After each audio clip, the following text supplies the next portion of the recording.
নমস্কার, সকলকে কলমিস্ত্রি পাঠশালায় স্বাগত।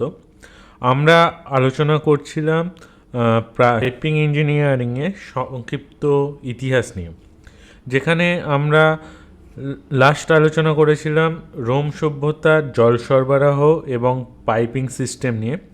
আজকে আলোচনা করব মধ্যযুগে পশ্চিম ইউরোপে জল সরবরাহ ব্যবস্থা কীরকম ছিল তা নিয়ে। রোমান সাম্রাজ্যের পতনের পর পশ্চিম ইউরোপে জল সরবরাহ এবং পাইপিং সিস্টেমের অগ্রগতি প্রায় সম্পূর্ণরূপে থেমে যায়। এই সময় শহরগুলো পানীয় জলের জন্য পুনরায় কুয়ো, নদী এবং ঝর্ণার উপর নির্ভরশীল হয়ে পড়ে। বজ্র জল সরাসরি তারা রাস্তায় ফেলে দেওয়া শুরু করে। তবে কয়েকটি ধর্মীয় প্রতিষ্ঠান ব্যতিক্রম ছিল, যেখানে ধাতব পাতের তৈরি পাইপ পানীয় জল সরবরাহ করতে এবং পোড়ামাটির তৈরি পাইপ বজ্র জল নিষ্কাশনের জন্য ব্যবহার করা হতো। এখানকার সময় একটি উল্লেখযোগ্য নিদর্শন হচ্ছে যে এই সময় কালার কোডিং ফ্লো ডায়াগ্রাম যেটাকে বলা যেতে পারে আজকের দিনে যে পিএনআইডি বা পাইপিং অ্যান্ড ইনস্ট্রুমেন্টেশন ডায়াগ্রাম ব্যবহার করা হয় তার প্রাচীন রূপ। এছাড়া ফাঁপা গাছের গুঁড়ি পানীয় জল সরবরাহ করার জন্য ব্যবহৃত হতো। ভেড়ার মাংস বা ভেড়ার মাংসের চর্বি এবং তার সাথে ইটের গুঁড়ো মিশিয়ে তৈরি হতো সিল্যান্ট, যা জলরোধী হিসেবে ব্যবহৃত হতো। মধ্যযুগের পর আসে পুনর্জাগরণ বা রেনেসাঁসের সময় জ্ঞান ও প্রযুক্তির পুনরুত্থান ঘটে।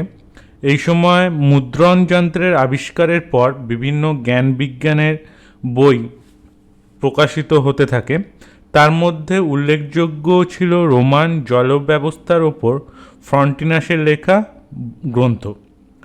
এই সময়ে রোমের বেশ কয়েকটি অ্যাকুডাক্ট মেরামত করে পুনরায় চালু করা হয়। একই সাথে মেটালার্জি বা ধাতুবিদ্যার উন্নতি হয় এবং এই সময় কাস্ট আয়রন বা ঢালাই লোহার পাইপ তৈরি হওয়া শুরু হয়, যা আধুনিক পাইপিং প্রযুক্তি বা পাইপিং সিস্টেমের একটি গুরুত্বপূর্ণ পদক্ষেপ।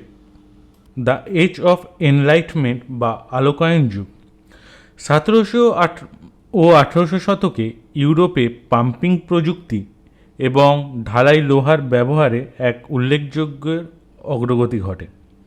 এই সময় ফ্রান্সের রাজা লুই চতুর্দশ তার ভার্সাই প্রাসাদের জন্য 1400টি ফোয়ারা নির্মাণ করতে আগ্রহী হন, কিন্তু প্রাসাদটি উঁচু জায়গায় অবস্থিত হওয়ায় এখানে জল তুলতে বড় সমস্যা দেখা যায়। এই সমস্যার সমাধানের দায়িত্ব পড়ে বিজ্ঞানী মারিয়াটের উপর।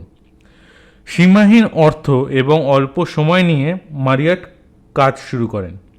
তিনি কাঁচ থেকে শুরু করে বিভিন্ন উপাদান পরীক্ষা নিরীক্ষা করার পর জল সরবরাহের জন্য ঢালাই লোহাকে নির্বাচন করে নেয়।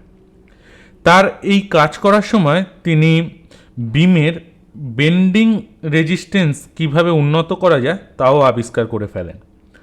1800 শতকের মাঝামাঝি সময়ে ইংল্যান্ডের লন্ডন ব্রিজ ওয়াটার ওয়ার্কস কোম্পানির কাছে প্রায় 54,000 গজ কাঠের পাইপ বা 54,000 ইয়ার্ড কাঠের পাইপ এবং প্রায় 1800 ইয়ার্ড ঢালাই লোহার পাইপ ছিল।